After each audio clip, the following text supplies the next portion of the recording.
چھیالیس میں آ کر شیعوں کی حکومت کو ختم کیا تغرل بیگ سلجوقی نے۔ سلجوق مسلمان ہوئے تھے محمود غزنوی کے دور میں، سلجوق ان کے بڑے کا نام تھا۔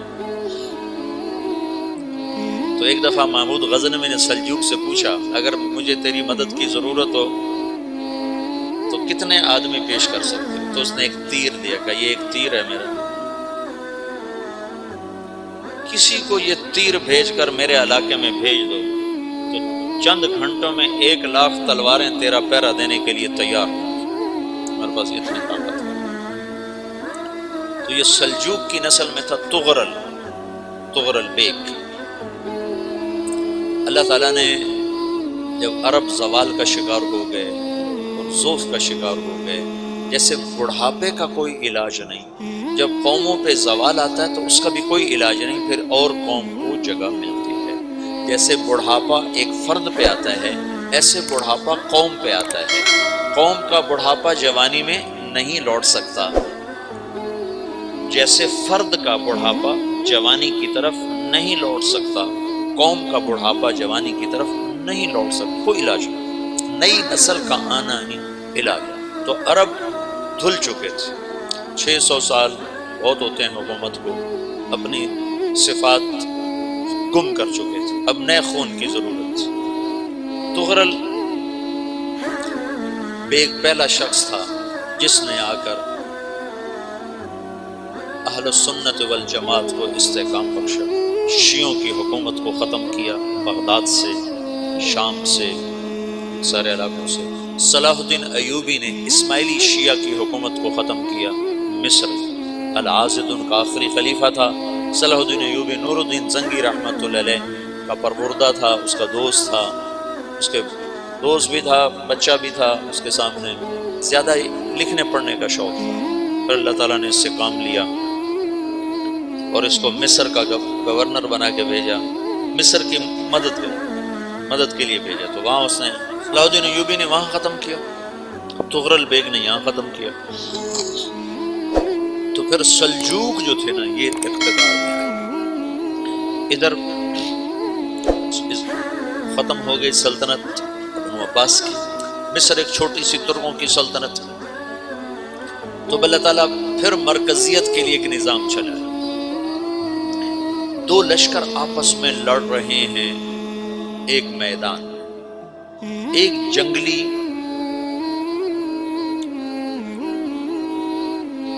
بدوؤں کا قافلہ، جنگل کے لوگ اپنے قبیلے کو لے کر، ایک جنگلی قبیلہ اپنے سردار کے ساتھ نقل مکانی کر رہا ہے ایک جگہ سے دوسری جگہ۔ اللہ کا نظام کہ یہ لوگ چلتے چلتے چلتے اس وادی میں پہنچ گئے جہاں جنگ ہو رہی ہے، دو لشکر آپس میں لڑ رہے ہیں۔ جب یہ وہاں پہنچتے ہیں تو ایک لشکر کے قدم اکھڑ رہے ہیں اور دوسرا غالب آ رہا ہے۔ ان کو نہیں پتا شکست کھانے والے کون ہیں اور فتح پانے والے کون، ان کو نہیں پتا۔ اس جنگلی قبیلے کے سردار کا نام بھی تغرل ہے، تغرل۔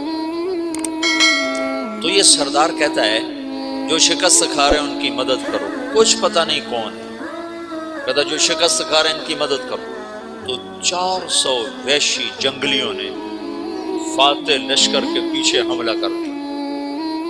تو یہ کافی ہوتا تو 400 دوڑ جب تلواریں پڑیں تو چند لمحوں میں نقشہ بدل گیا، بھاگنے والے جم گئے اور جمنے والے بھاگ پڑے۔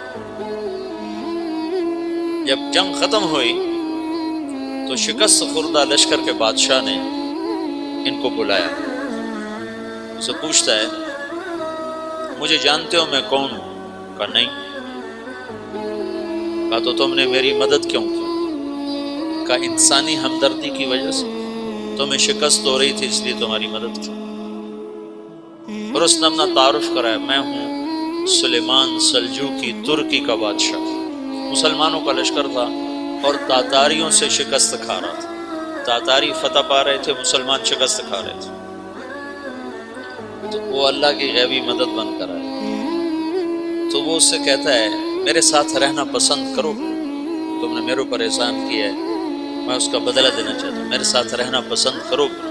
کہنے لگا کر لوں گا. تو اس نے اس کو لے کر ترکی آیا، اور استنبول اس وقت روم کی حکومت میں تھا. اسے فتح کیا اس تغرل کے آگے چوتھے پانچویں پڑپوتے محمد فاتح نے. تو یہ استنبول ہے، یہ ترکی ہے، بیچ میں ایک چھوٹا سمندر ہے، یہاں ایک جاگیر ہے. تو سلطان سلیمان کہتا ہے یہ جاگیر تجھے وقف ہے، ادھر سے رومی مجھے تنگ کرتے ہیں حملے کر کر کے، تو میرا دفاع کرتے رہنا، یہ جاگیر تیری.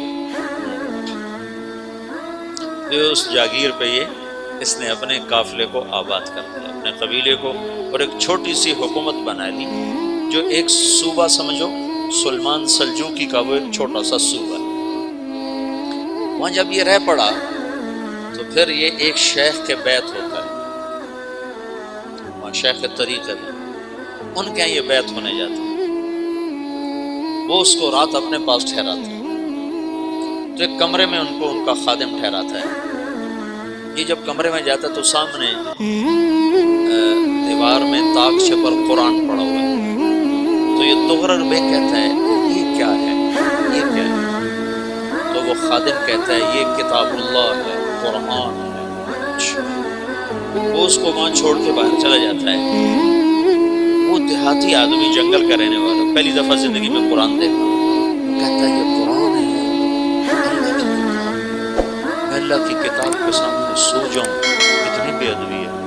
تو اس نے ایسے قرآن اٹھایا اور سر پہ رکھا اور کھڑا ہوا، ساری رات قرآن سر پہ رکھ کے کھڑا. رات کے پچھلے پیر اس کو خواب آیا، کھڑے کھڑے اس نے دیکھا تو اس کی پشت سے ایک چاند نکلا اور شیخ کی بیٹی کے سینے میں جا کے اترا. پھر اس لڑکی کے سینے سے ایک درخت نکلا جو پھیلتے پھیلتے پھیلتے 3 بر اعظم میں چھا، افریقہ کا، یورپ، ایشیا. پھر اس کی آنکھ کھل گئی، کھڑا ہوا ہے. تو اس نے صبح یہ خواب اپنے شیخ کو سنا، تو انہوں نے اپنی بیٹی اس کے نکاح میں دی. اس بیٹی سے ایک بچہ پیدا ہوا.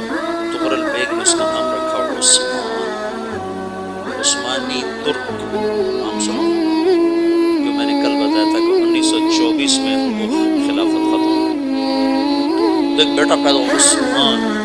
عثمان نے پھر ایک نئی اسلامی حکومت کی بنیاد رکھی جو 1924 تک چلتی رہی.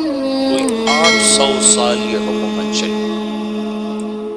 تو حکومت کا شیرازہ بکھرا لیکن پھر جڑ جاتا تھا، اور وہ قرن اول والا جوڑ کبھی نہ پیدا ہوا، ٹکڑے بن گئے. ان ٹکڑوں میں اللہ لوگ پیدا کرتا رہا جو دعوت دیتے رہے، دعوت زندہ رہی. جو تربیت کا نظام تصوف کے ساتھ تھا وہ تبلیغ کے ساتھ تھا.